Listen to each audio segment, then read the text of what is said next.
She came to the Calloway ranch with one trunk, a dead woman's letter of character, and 11 days before the bank took the only roof she had known for 4 years. The boy who met her at the gate was 7 years old, barefoot in October, and the first person in the territory to look at her like she might be worth something. His father stood 20 feet back and did not move. This is not a story about a woman who needed saving. It is a story about two people who had both learned to survive alone and what it cost each of them when that stopped being enough. The pen was cold when she signed the paper. Nora Voss noticed that first, the temperature of the iron nib, the way it caught the gray morning light through the solicitor's single dusty window. Outside, Harlan Creek was going about its business. A wagon rolled past. Someone called out about a feed shipment. The world did not pause for a woman making the only decision left to her. She set the pen down and folded her hands in her lap so they would not tremble.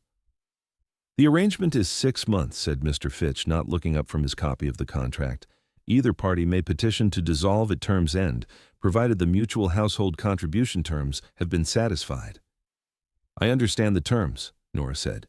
"Mr. Calloway has one child, a son, 7 years of age. Your duties will include the boy's instruction, management of household accounts, and such domestic labor as the ranch requires." He looked up. His eyes were neither kind nor unkind. "You are a widow, Mrs. Voss." 2 years. "And the boarding house on Clement Street. The owner passed in August. The property reverts to creditors by the 15th of this month." He nodded as if this were simply a column of figures balancing. "Then the arrangement suits your circumstances." It did. That was the indignity of it, not that anyone had forced her. She had walked into Fitch's office on her own 2 feet in her best dress, and she had read the contract twice before signing. She was not a woman who did things without reading them first. She had simply expected life to be survivable, and at present, survivable required a roof that was not about to be pulled out from under her. The boarding house on Clement Street had been Mrs. Aldine Pryor's, and Mrs. Pryor had been good to Nora in the particular way of women who respect a quiet worker, not warmly, exactly, but reliably. When Mrs. Pryor died of fever in late August, she left Nora 3 things: a letter of character, a small sum that barely covered 2 months at the cheapest room in Harlan Creek, and the knowledge that Nora was 31, widowed, without family in the territory, and possessed of skills the frontier did not commonly reward in unattached women. She could keep a ledger to the penny. She had taught school in Illinois before her marriage. She knew enough frontier medicine to set a bone and treat a fever, learned not from books but from 4 years managing the practical crises of a boarding house of 12 men. She was physically capable, emotionally contained, and entirely alone. Mrs. Pryor's letter had found its way to a rancher named Calloway through channels Nora did not fully understand. Something about a foreman who knew a solicitor who knew the Calloway boy had been without household management for 2 years. Whether this was true or simply the story that let both parties enter the arrangement with dignity intact, she did not know and did not intend to ask. She rode out the following morning on Gus's supply wagon. The driver was approximately 60 years old and spoke rarely and without embellishment, which she found she appreciated. The morning was a hard, flat October cold that settled into the bones through persistence rather than violence. She kept her coat buttoned to the throat and watched Harlan Creek thin and disappear behind her.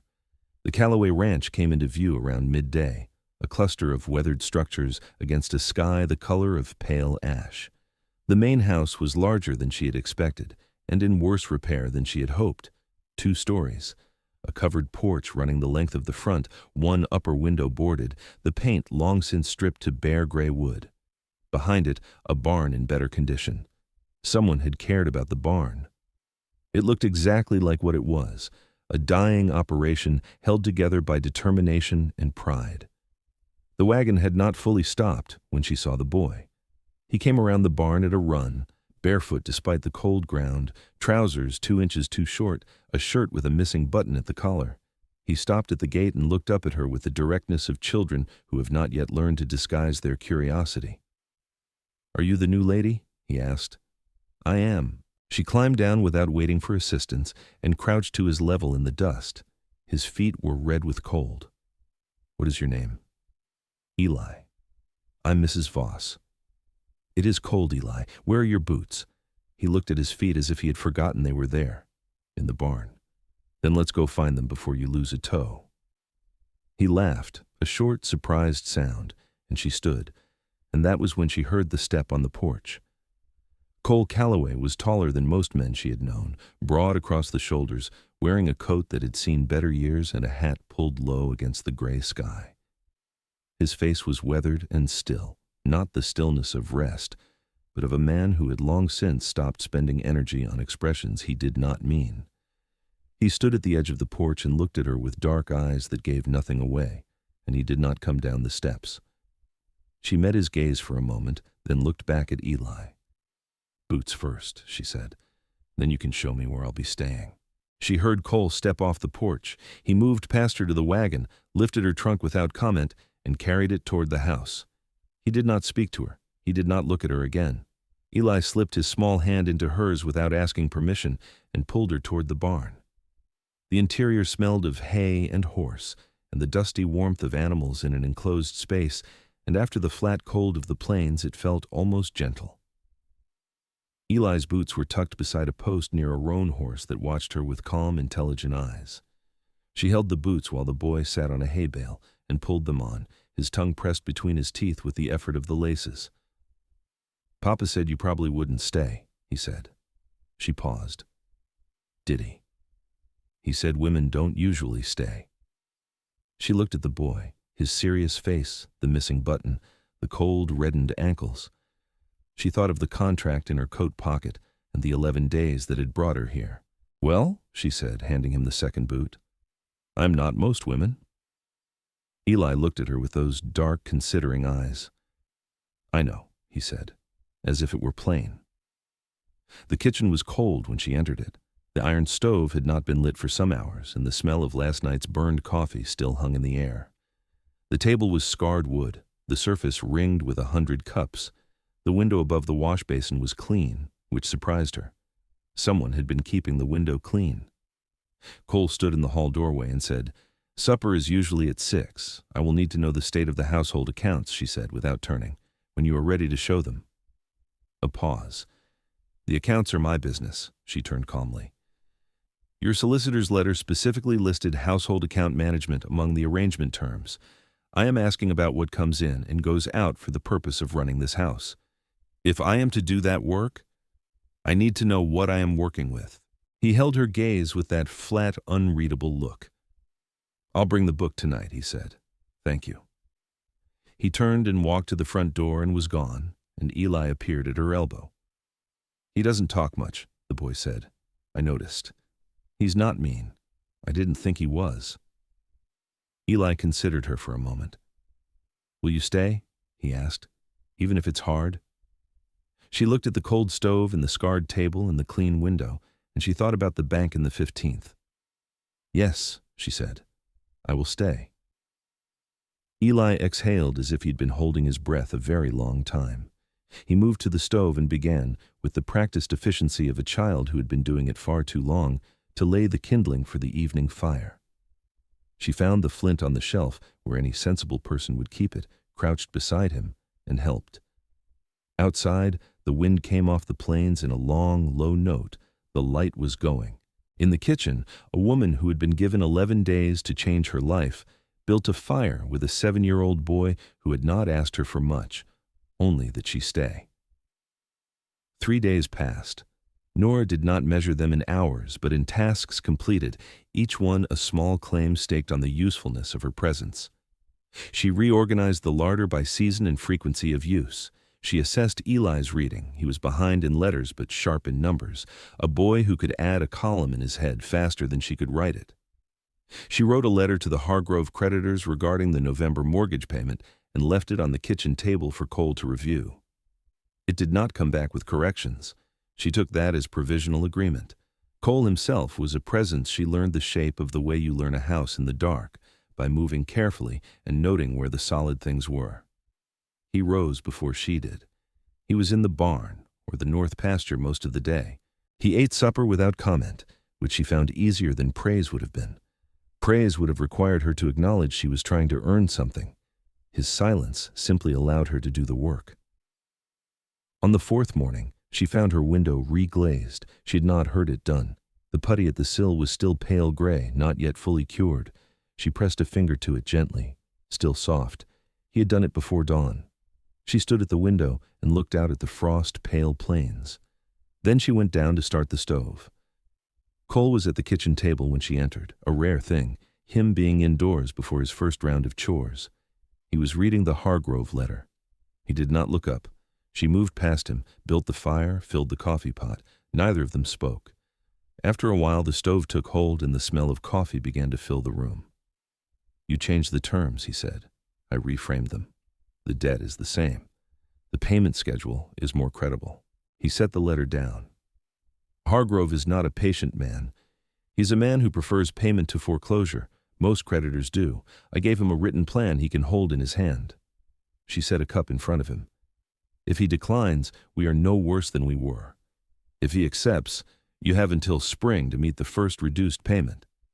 He looked at the letter again, then at her, that level, unreadable look. "Send it," he said. She sent it that afternoon on Gus's Tuesday run into Harlan Creek. The town was the modest, hard-worked kind common to the frontier, a main street of weathered storefronts, a church at one end, a livery at the other, the mercantile in the middle where everything that could not be grown or made on a ranch was obtained at prices that reflected how far it had traveled. She went to the post office first, then to Alderman's Mercantile for the winter supply comparison she had promised herself. The store smelled of sawdust and dried tobacco and the faint sweetness of penny candy in a glass jar on the counter.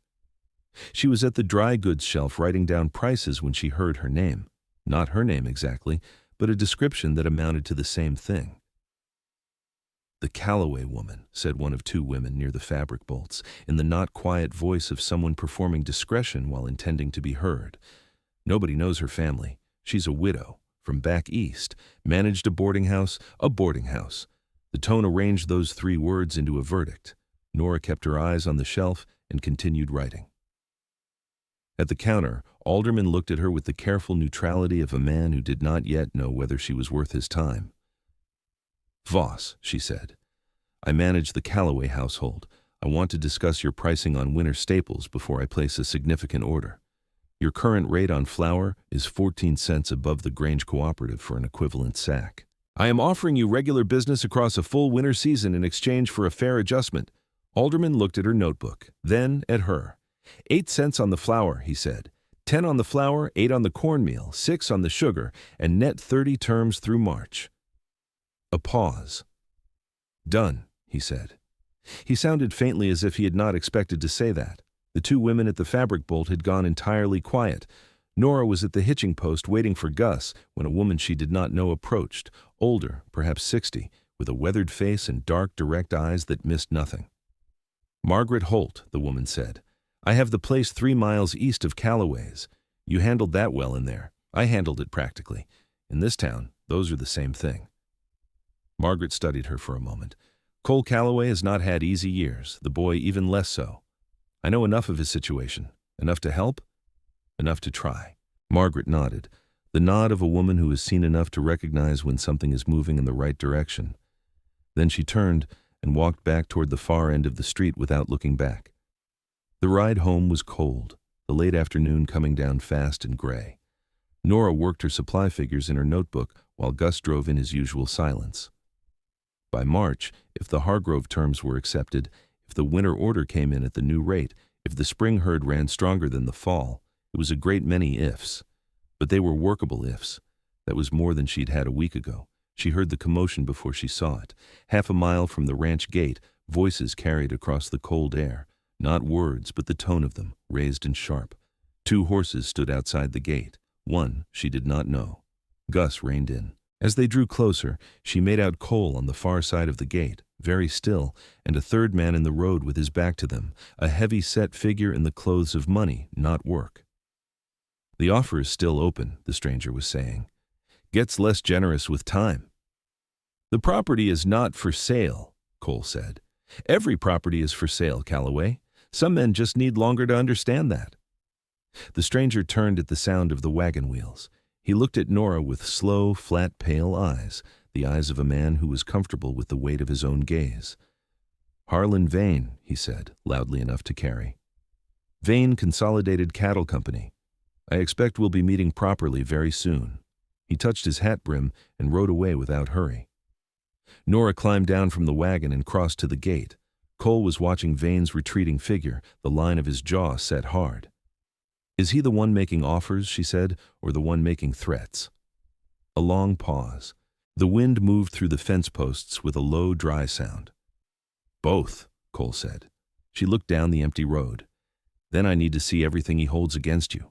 Any debt instrument, any legal claim. All of it. Cole held her gaze, and something shifted behind the flat surface of it, the look of a man accustomed to carrying a particular weight alone, suddenly being asked whether he would like someone to take one end. He opened the gate without a word and walked toward the house. She followed. Behind them, Gus clucked the wagon forward, and the last of the light went out of the sky, and the wind came off the plains cold and without mercy. Cole spread the papers on the kitchen table that evening without being asked. 5 documents, varying ages, some crisp with recent handling, some soft at the folds from being consulted many times over many years. Nora set the lamp between them and began to read while he sat across from her and watched her read, and the only sounds in the kitchen were the stove and the wind at the south wall. The original land deed, 1871, 340 acres along the Broken Bow River, transferred to Joseph Calloway, father. The mortgage note taken against it in 1879, the year of the drought. And then the third document stopped her cold. A notice of assignment dated 8 months ago, transferring the mortgage note from the Harlan Creek Territorial Bank to a private creditor. She looked at the name. Harlan Vane holds your mortgage, she said. Bought it from the bank last spring. This was 6 months before your note came due. She set the paper down. He purchased it specifically to position himself for foreclosure. That was my understanding.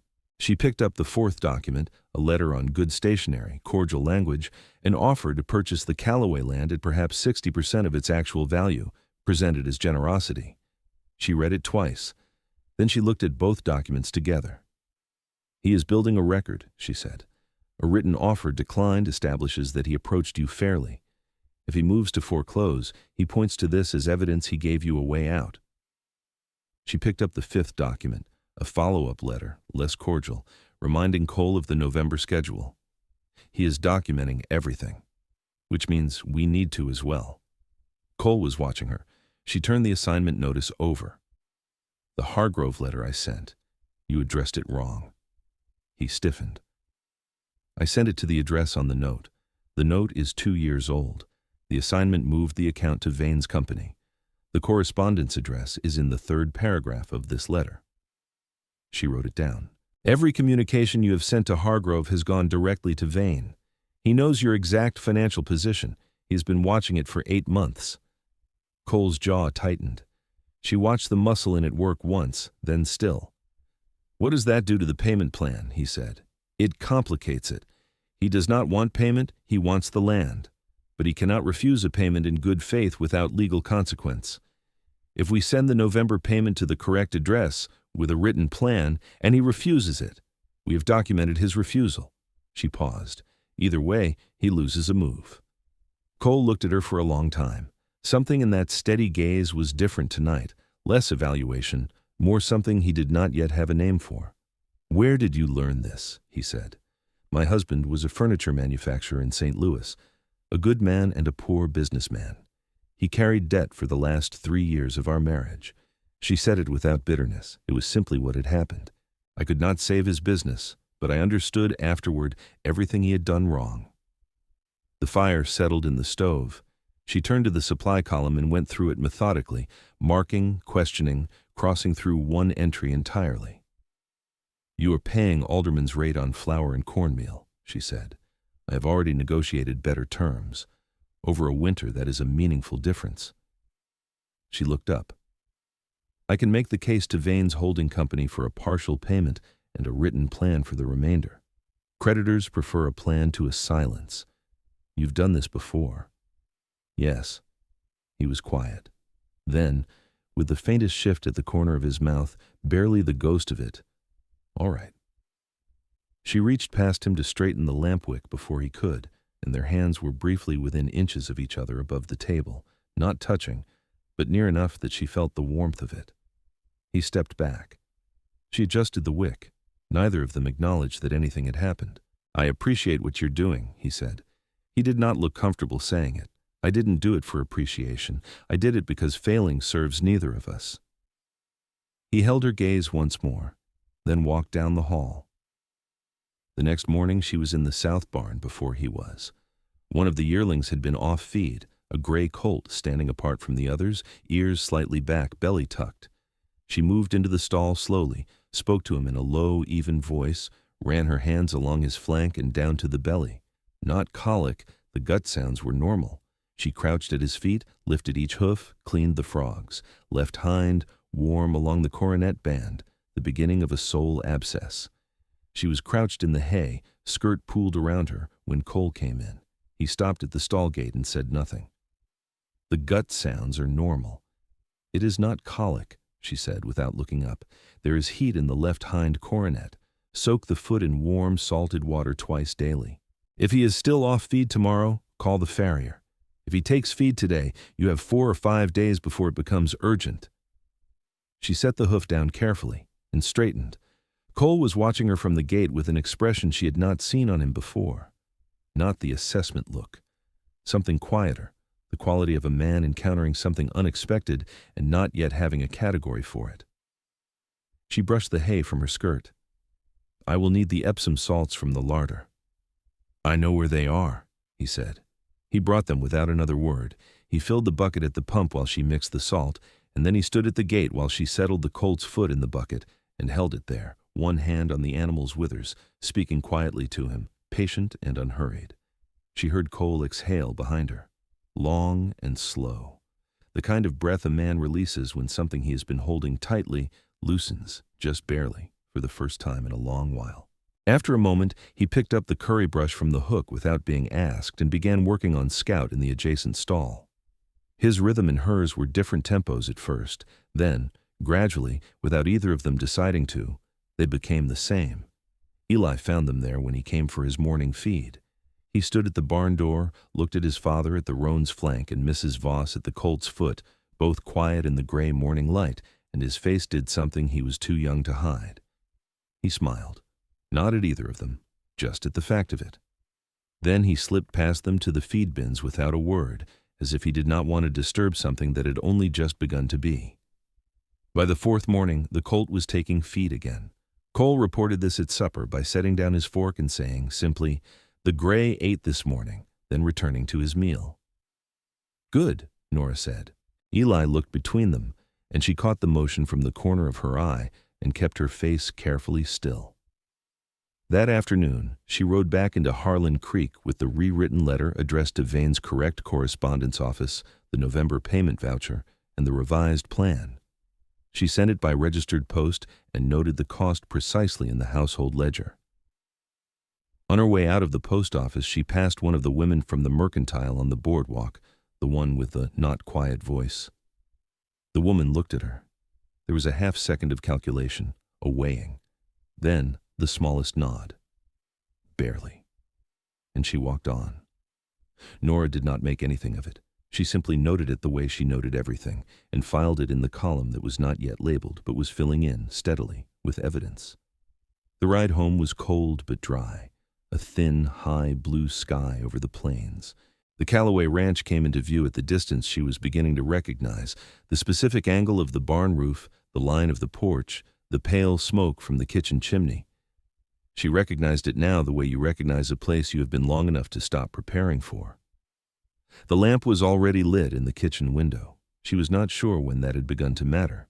She let the thought exist without examining it too closely, because some things become smaller when you look at them directly, and larger when you simply allow them to be. She touched the horse forward and rode the last stretch home. A week into their arrangement, Nora found herself knowing the rhythm of the ranch, the way you know a piece of music heard enough times to anticipate the next note before it arrives. She knew Cole rose at 4:30 and was in the barn before the sky was light. She knew Eli, left to himself, would skip breakfast and appear mid-morning hungry and regretful. so she left a covered plate on the back of the stove where it stayed warm without drying. She knew the north pasture gate needed lifting when you opened it, and that scout tolerated strangers at his left side, but not his right. She knew the ranch hand named Pete, 17, built like a young elm, 12 words a day, would do anything asked of him promptly but would not volunteer information, and so she had taken to asking. She had not meant to learn any of this. She had meant to exist in the arrangement as a practical participant without accumulating the details of a life that was not hers. But details had a way of arriving regardless. It was Pete who found her on the morning of the 9th day, hat in both hands at the kitchen door, his face carrying the careful blankness of someone uncertain whether what he knows is his business. "One of the calves got through the east fence in the night," he said. "She's in the creek bed. Mr. Calloway's got the Dunmore men coming and can't leave." She was already standing. "Show me." She pulled her coat from the hook and followed him into the sharp morning cold, her breath coming in small white clouds. The east fence was a quarter-mile out, where the property line dropped toward a shallow creek bed lined with pale willows. Pete had mended the break with a temporary wire wrap. Through the willows she could hear the calf, a young black heifer, calling in short, anxious bursts. She went down the bank carefully, one hand on the willow trunks. The calf was wedged between two large rocks in the gravel bed, not injured, not seriously trapped, but frightened and unable to back herself out. Nora assessed for a moment, then she stepped into the creek. The cold hit her boots and ankles like a physical blow, penetrating, bone deep. She did not stop. She waded to the calf, spoke to her in a low, even tone, placed both hands on the animal's flanks. The trick was not to pull. You had to support the angle and give the animal's own movement something to work with.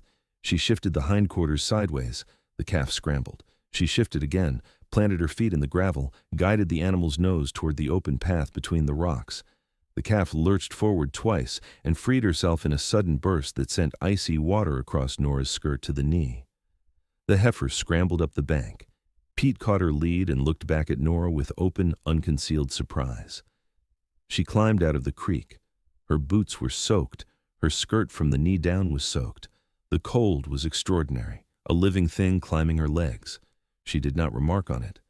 "Get her back to the others," she said to Pete. "I will check the fence line this afternoon. If there is a rotted post, it needs replacing before the ground freezes hard."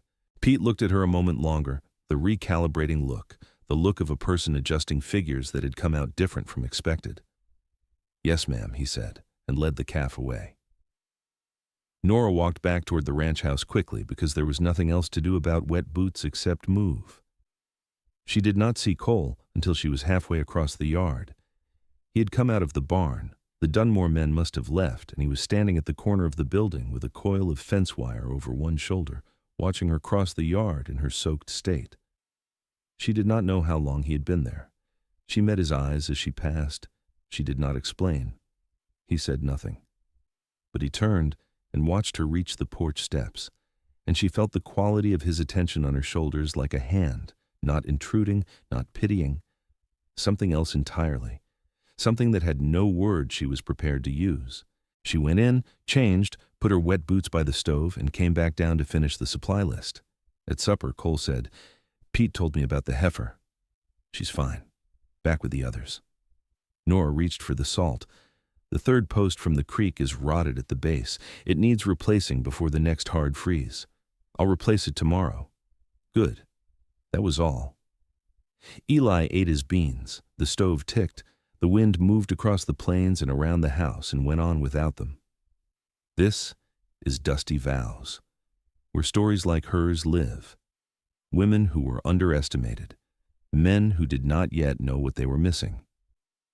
If you want the next story the moment it arrives, subscribe now. It was 3 days later that the letter came back. Gus brought it on the Friday run, a reply from Vane's holding company, hand-delivered to Gus directly rather than through the post. That alone told her something. Cole brought it to the kitchen that evening without opening it. He set it on the table between them. She opened it. 3 paragraphs. The first acknowledged the November payment submission. The second declined the payment plan, citing what it called an administrative irregularity in the payment instrument, language that meant nothing legally but sounded official enough to frighten a man who did not know better. The third re-extended the original purchase offer, noting it would be withdrawn permanently on the 1st of December. She set it down. "He is declining the plan on a fabricated basis," she said. "Administrative irregularity is not a legal standard. He wants you to feel the proper channels failed, so the purchase offer looks like the only exit." Cole's face was very still. "It is not the only exit," she said. "I need to send the payment again on a banker's draft, harder to fabricate a technicality against, with a cover letter citing the territorial statute on creditor refusal of good faith payment. You know that statute. I will by morning." She looked at him steadily. "I kept every territorial gazette and legal circular that came through the boarding house for 4 years. Mrs. Pryor required it after 2 tenants disputed their lease terms, and she was unprepared. I have copies in my trunk." Cole was quiet for a long moment.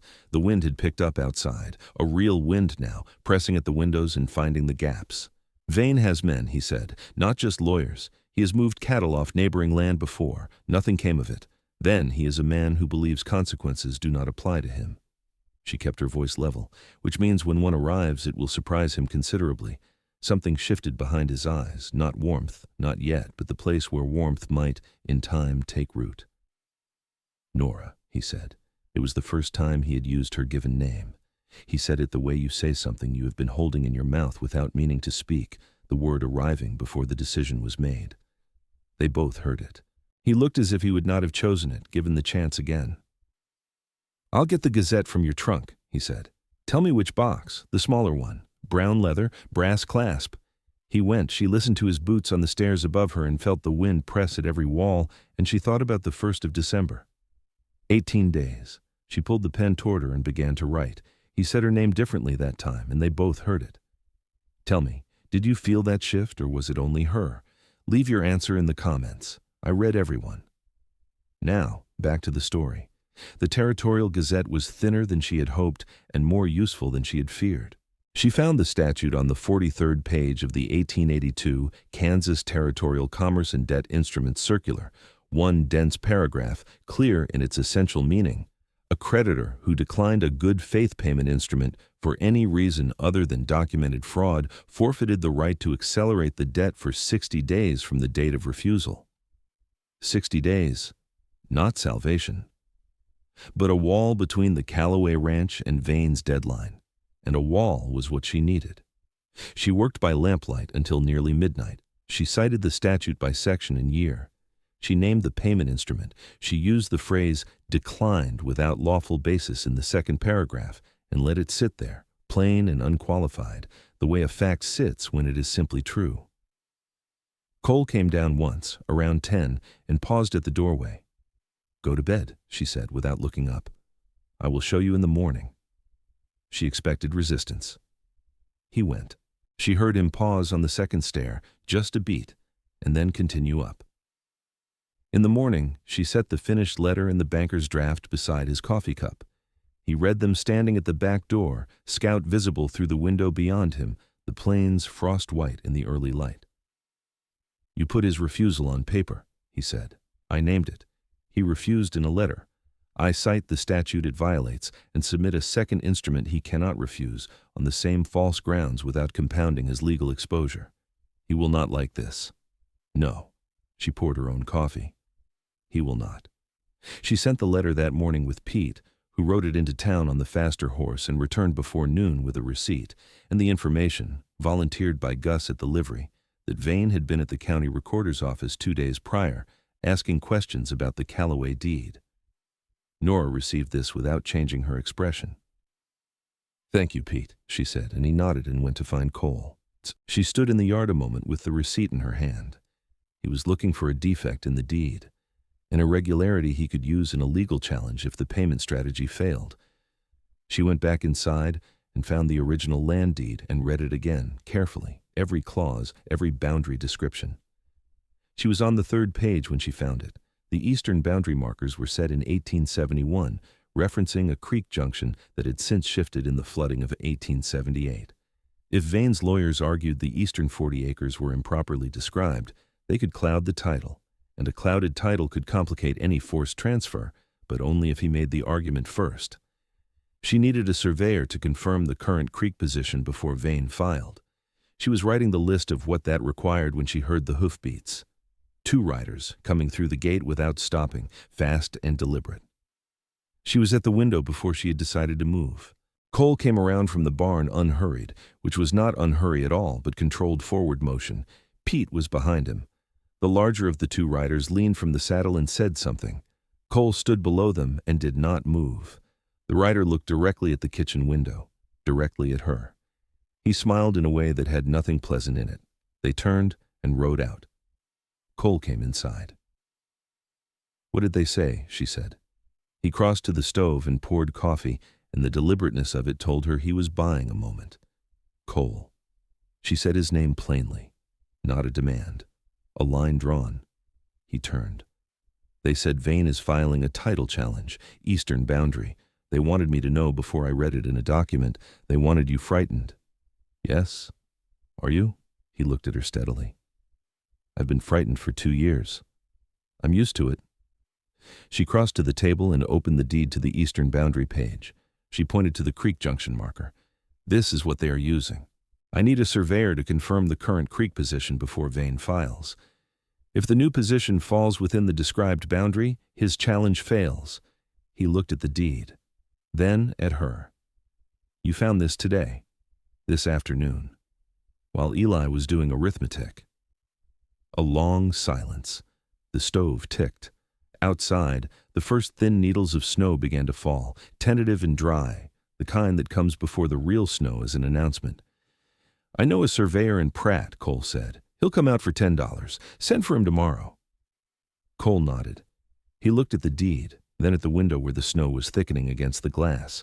He raised a hand toward the back of his neck, a gesture she could feel him about to make, and then lowered it and stepped back from the table. "Eli ate supper," he said. "An hour ago, already in bed." He moved toward the hall and stopped at the doorway, one hand at the frame, his back to her. "You weren't supposed to be part of this," he said. "The arrangement. I meant it to be simple." She looked at him. "Nothing worth doing is simple." He was quiet. "No," he said. "I suppose not." He walked down the hall. She heard his boots on the stairs, 1, 2, 3. And then the house was still, and the snow was falling soft against the window, and the lamp threw its yellow circle across the deed with the Eastern Boundary marked in her careful hand. She put the papers in order, turned down the lamp, went to a reglazed window, and listened to the snow come against it, persistent and quiet. And she was asleep before she had finished deciding what any of it meant. The surveyor from Pratt came on a Tuesday, a weathered, deliberate man named Aldrich, who spoke in the measured tones of someone who had spent a career converting disputes into coordinates. He walked the Eastern Boundary line with Cole in the morning while Nora stayed at the house with Eli. She taught him his letters with less success than usual. Her attention kept returning to the window. "Voss," Eli said. You keep looking outside. I am listening to you perfectly well. Read the next line." He read it, stumbled, corrected himself, and looked at her sideways when she did not note the correction. She had been looking outside again. "Is Papa in trouble?" he said. She looked at him, his serious face, the cowlick at his temple that no amount of water persuaded to lie flat, the way he held his primer with both hands as if things were worth holding carefully. "Your father is handling a business difficulty," she said, "the kind that requires patience and preparation. He's not in trouble in any way that cannot be addressed." Eli was quiet. "Mr. Vane came here before you came. He came twice. Afterward, Papa didn't talk for 2 days. She looked at the boy and measured what to say. "Your father is not facing this alone now," she said. Eli nodded, the nod of a child accepting information that confirmed something he had already decided. He returned to his primer. Aldrich and Cole came back at midday.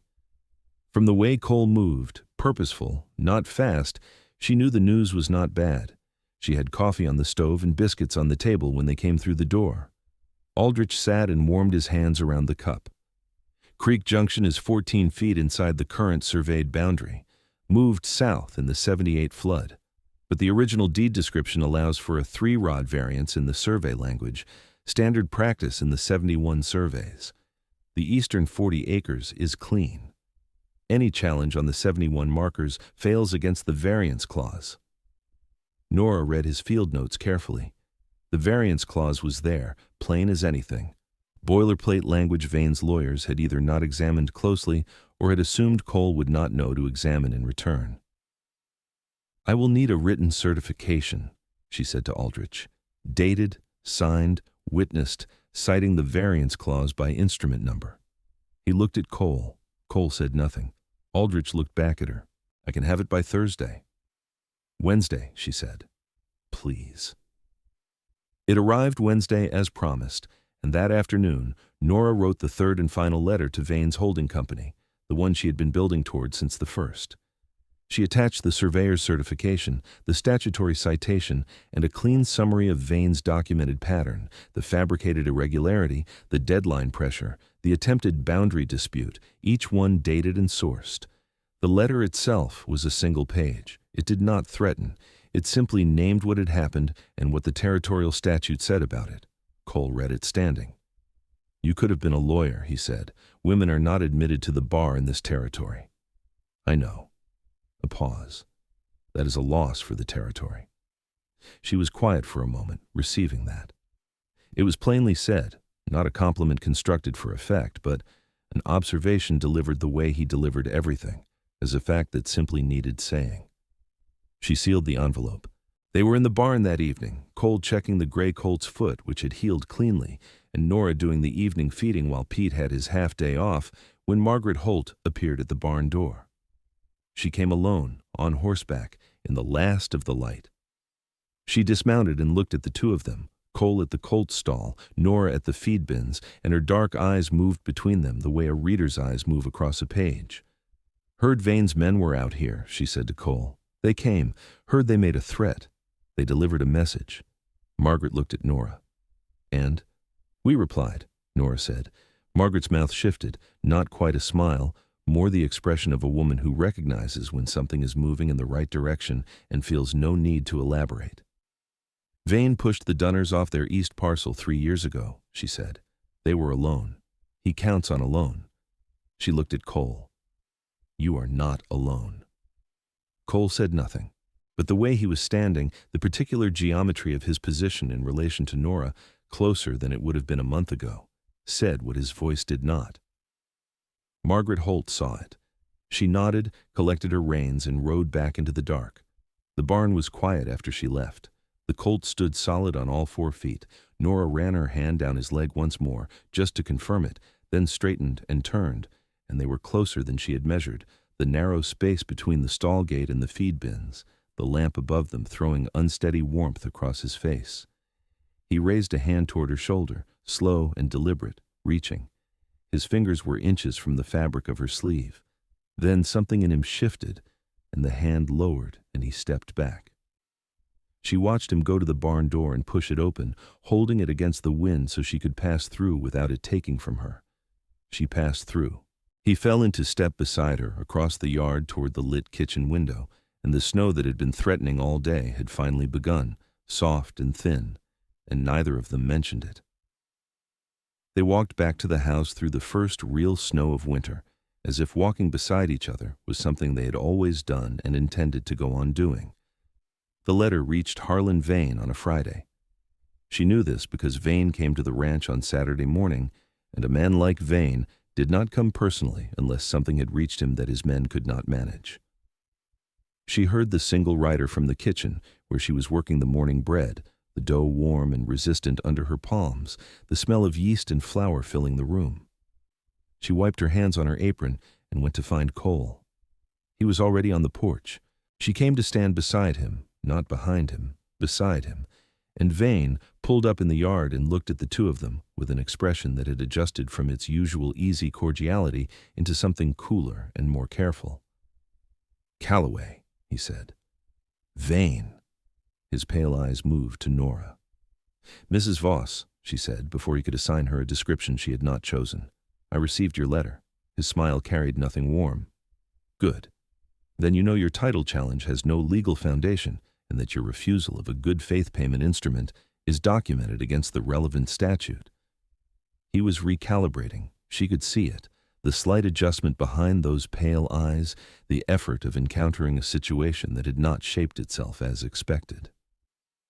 "I admire preparation," he said. "It was not a compliment." "I know," she said, "which is why I prepared." Vane looked at Cole. "The offer stands until the 1st of December. After that, the offer has never been accepted," Cole said. "It will not be.